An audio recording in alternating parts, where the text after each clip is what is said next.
Naka-public ba to? Paano ba setting nito? Paano ko ipa-private yung comment? First time ko mag-live eh. As in. So, pag pinindot ko tong tao, uy, merong invite ng guest. Ano yun? Pwede ko rin i-share. Iba na yung live, no? Iba na talaga panahon niya. Huli kong live mga 2018. As in. Legit. Kaya nagulat ako ngayon sa bagong itsura. Iba na talaga yung matanda, no? Aba, pati yung boses ko, merong nakikita kung gaano kalakas, oh. Narinig niyo ba ako? Mic test! Hello? Cool! Damn! Ayos pala ito eh. Whew! O sige, hintay tayo mga 5 minutes, ha? Tingnan natin, hintayin natin yung mga nag-alarm. Mga umiglip muna, antok, galing sa work. Pero dahil syempre mosang sila, hintayin nila yung 12:30 ko. On time ba ako? On time? Well, so may mga nag-aabang ba sa IG? Kung may nag-aabang sa IG, chat nyo na. Sabi mo, Mark! Si Sia nasa Facebook pala! Pineke tayo! Something like that, you know? At ganun. Sabi niya, IG daw. Well, naisip ko kasi kung mag-IG ako, limited lang yung reach. Diba? Unlike pag dito, ayan. Saan tayo? Paano ko ba yan, Parang mga friends ko lang pwede mag-comment. Ang daming viewers, 41,000. Carry lang. Pero marami na rin yung kahit paano sa live. Pero piling ko madadagdagan pa to. Nag-aabang yata yung iba sa IG, no? Doon sila, nakaabang sila sa IG. Pasensya na kung lumipat ako sa Facebook dahil nga mas malawak yung reach dito. Diba? Pag doon, limited lang, pupunta pa kayo. Hindi naman ako lalabas sa yung street yun. Like dito, ilang million kayo, daang libo. May kita nyo agad. So, ayun. So, ito. Favorite ko to. Ship. Woo! Grabe, kitang-kita yung butas ng ilong ko. Ganun kalapit to. Paano ba yung pinapalabas sa ilong? May kalokohan ka. Woo! So, 23:32. Ilan Thailand time. So, it's 00:32. Sige, tayo pa tayo mga 3 minutes. Kasi may listahan ako dito eh. Yung pagkakasunod-sunod. Wala naman akong script. Mukha naman akong syong pag nakascript. Pero meron ako dito listahan. May listahan ko. Ito. Naku, na-screenshot. Charot. So, talaga nagpuyat kayo, no? Pasensya na, humingi ako ng pasensya sa inyo. I sincerely apologize kung pinag-intay ko kayo na matagal, mga mosang, na para bang wala akong respeto sa inyo. Alam ko naman na meron akong obligation sa inyo na maghayag ng chismis, lalo na dito, isang pakalaki tong Katniel. Diba? Grabe, sa sobrang tindi ng Katniel, nag-giveaway na si Andres Bonifacio. Imagine that. Diba? Paano nag-giveaway? Si Andres Bonifacio, sinelebrate niya yung birthday niya ng 28. Bakit ka mo? Para sa Katniel kasi simula next year, November 30, 2024 and sa mga susunod pa, ito yung araw ng Katniel. Hindi na to araw ng Bonifacio. Bonifacio din, hindi na. Nambug na sa 28, nag-giveaway na si Andres. Ganun kalupit ang Katniel. Diba? So, ina-adlib ko kayo, ina-adlib ko. 104K, konti pa to. Napakaraming mosang sa Pilipinas. Million-million yung mga mosang sa Pilipinas. Tapos 108K lang to. So, chill pa tayo. Imagine 3 minutes pa lang naman. Chill lang tayo. Kalma lang kayo dyan. Andrea Bonifacio. Uy, Havey, Harold, That's a nice comment. Havey. Ano siya? Witty siya. I like it. Andrea Bonifacio. Pero, may pag-uusapan ba tayong Andrea dito? Pala decision kayo, Kaya ako makasuhan ako ng cyber libel. Wala tayong pag-uusapang Andrea dito. Sis, baka ibahin lang natin yung pangalan. Ano ba? Ay, wala pala akong kasama. Okay, ipakabay ulit tayo.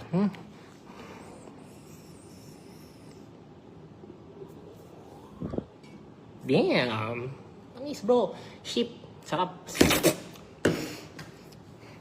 Okay, 1 minute. Mag-i-start na tayo, 23. Bilang respeto sa mga nagpuyat.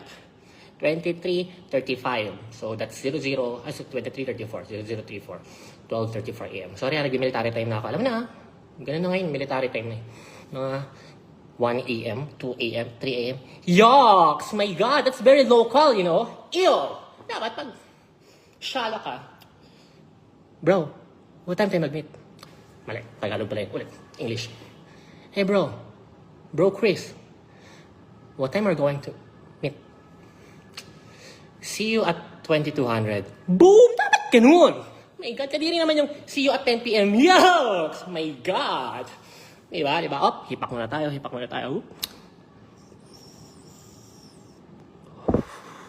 Okay, simula na. 146,000. Screenshot ko lang to. Ay, wag na kayo na mag-screenshot. Hi friends. Friends, screenshot niyo yung viewers ko ha. Kasi ayaw ko baka magulo. Pinantay ko tayo. Nakita yung spotlight sa likod ko. Nakita niyo? Pinantay ko yung mabuti. Pinagandaan kayo. Okay, first topic. Handa na bang lahat? Kumars! Kumapit ka na! My God! Ano, nakatulog ba kagabi? Alam mo, tawang-tawa ako eh. Ay, simula na to, hoy. Baka may ginagawa pa kayo dyan. Start na to. Hindi na to ad-lib. Ulit. Alam mo, tawang-tawa ako kahapon eh. Kahapon ba? I mean, kanina, tawang-tawa ako. Binash-bash pa ako ng mga Katjel fans. Sinungaling ka naman! Scammer! May kaso ko nga sa Pilipinas, eh. Ba't kami maniniwala sa'yo? Isi kang scammer! Tapos bigla nag-post yung Katjel. Si Catherine na si... Nandiyan na umiyak. Katjel. Sobrang satisfying. Ang tanong ngayon, ito na ang tanong ng bayan. Siyan, paano mo ba nalaman?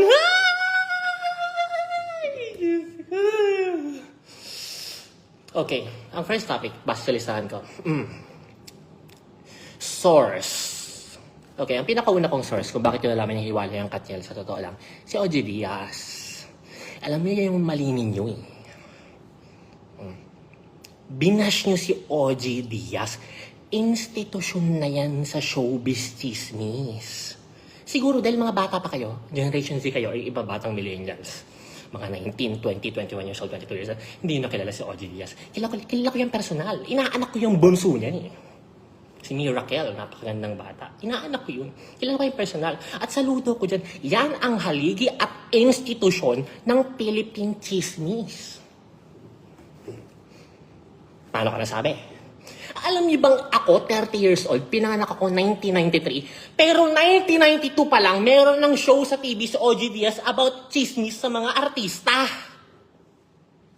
Uulitin ko ha, yung kinikilala ninyong pambansang Marites na tinitignan nyo as credible person na pinanganak ng 1993, si OG Diaz, 1992 pa lang may show na yan. Hindi pa ako pinapanganak, nasa tiyan pa lang ako ng nanay ko. Meron na yung show, tapos sasabihin nyo na sinungaling, pag yan nag-splok ng chismis, 90% totoo na yon. Igil ako.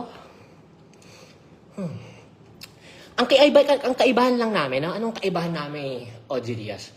Kasi ako yung naging pambansang Marites ngayon after branding myself for the past few years. Na talagang pagsisiyan ka sa nag-chismis, papaniwalaan namin to. Kahit convicted scammer pa yan, kahit kilala yung criminal dito at scammer, talagang pagdating sa chismis, maniniwala kami dyan. Yun yung kaibahan. Pero kung usaping background na hindi nalalaman, grabe yung si OG Diaz. So doon ako nag-idea. Sabi ko, uy, perfect opportunity to. Sabi ko. Kasi ang dami na nagpapanggap na Marites eh. Kaya naman nag-hiatus ako for about 2 to 3 months. Tapos nagulat na lang ako. Pagbalik ko sa social media, nag-hiatus ako eh. Nanahimik ako ng end of August until end of October. Nag-hiatus ako. Tapos pagbalik ko ng November, ang dami na nagpapanggap. Naapakan yung ego ko eh. Sabi ko, bumabranding kayo ng Marites ha. Sabi ko, sige.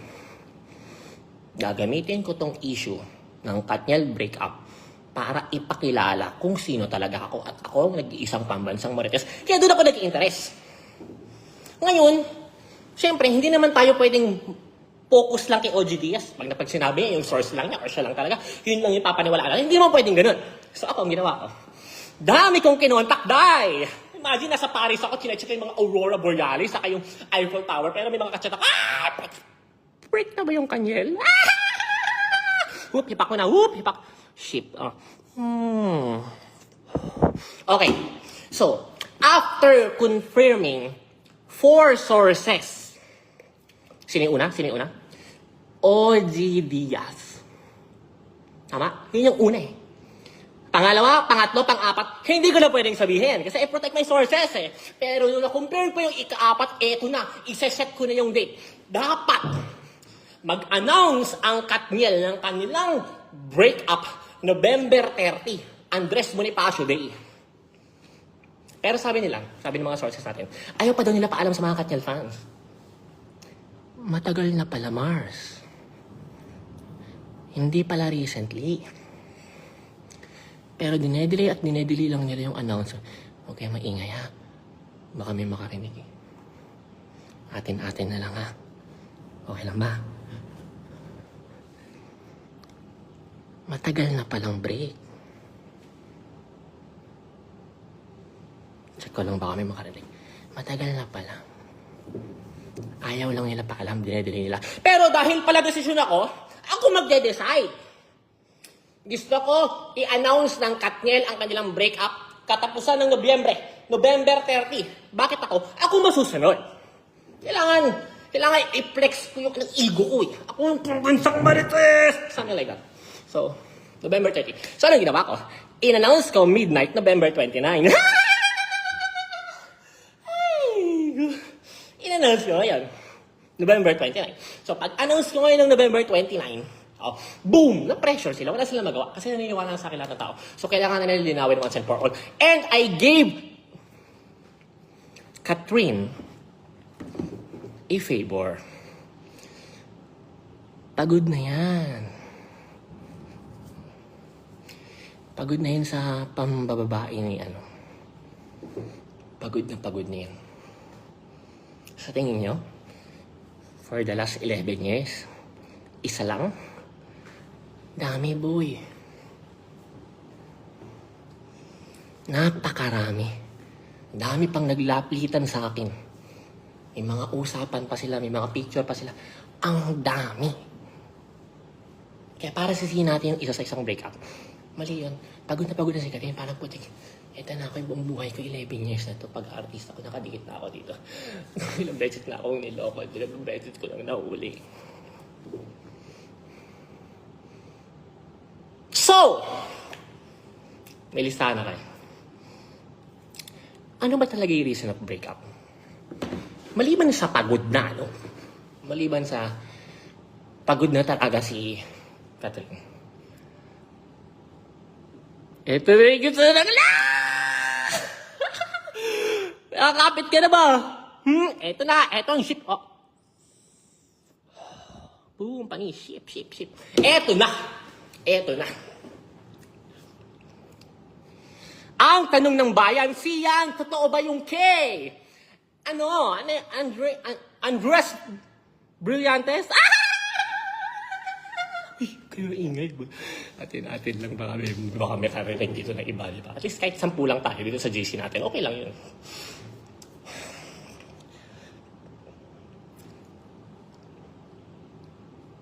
Nagkita daw eh. Nagkikita. Multiple times na. Lalo na yung after ng breakup nila ni Richie. Yan ang chika, ha? Hindi natin yan sure. Sila nakakaalam na katotohanan. Ilan yung nasadap ko. Tapos, ito yung nakapagpapuno kay Catherine. Kaya binatawag, parang pagod na ako. Kaya lang na nag-break na sila few months ago. Ayaw pa rin sila pa-announce ng management. Negosyo yan, brad eh. Laking negosyo yan. Daang milyones yung value niyan. Tapos sa announce mo lang, na-break na kayo. Brad, branding yan, Katniel. Baka pansin, mahina 20 million. Tapos sa announce mo na break up. Of course not!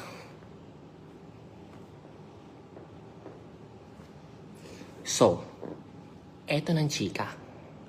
May kakapitan ka na ba, Mars? Huwag kayo masyado maingay, baka may makarinig sa atin. Eto pa lang si Andrea. Hobby pala niya yan. Paano ko nalaman? Mars, wag ka. 6 na sikat na personalidad ang nag-chat at lumapit sa akin. 6. Sa English, 6. Para sabihin na ito palang Andrea, yung jowa nila, yung aura nila,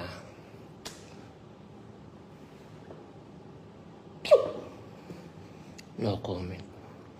Baka ma-cyber libel ako eh. Mahirap na. Total, 10 lang naman tayo dito.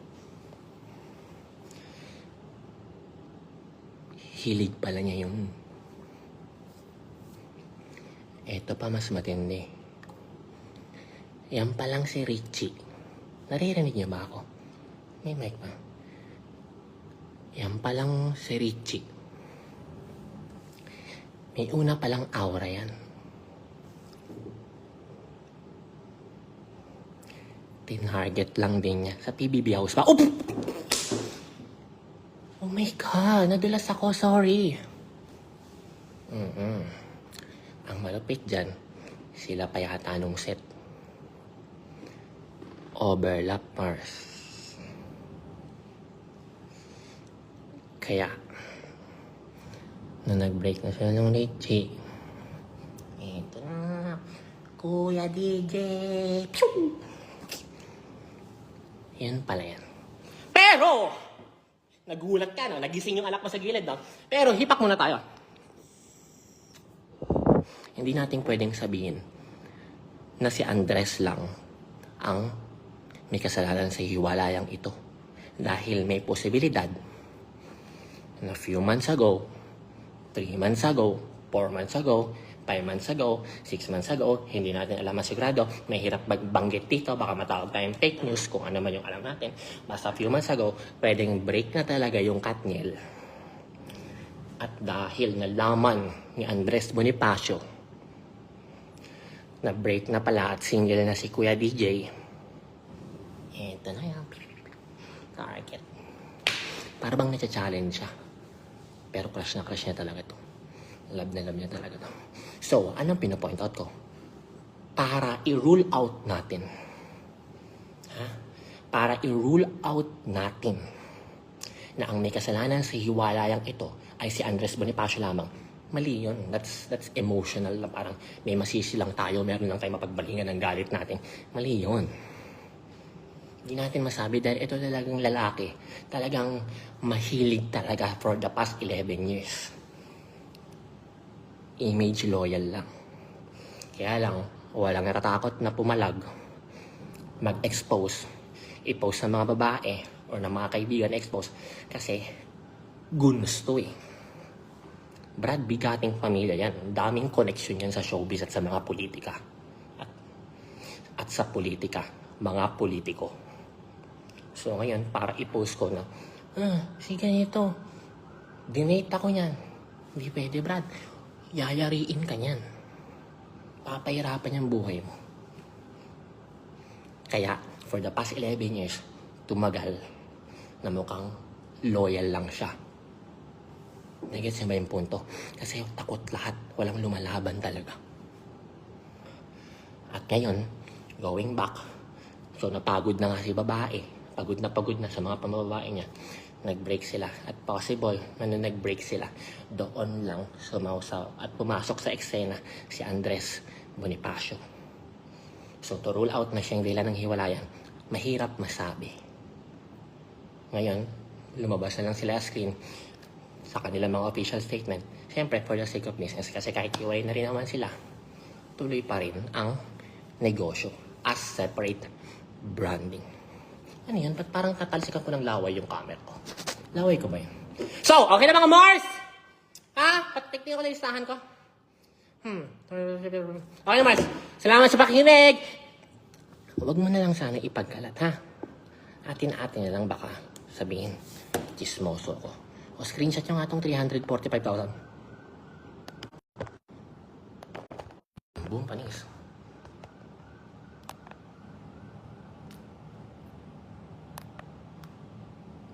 Mars! Anong chika natin dyan? Bye-bye!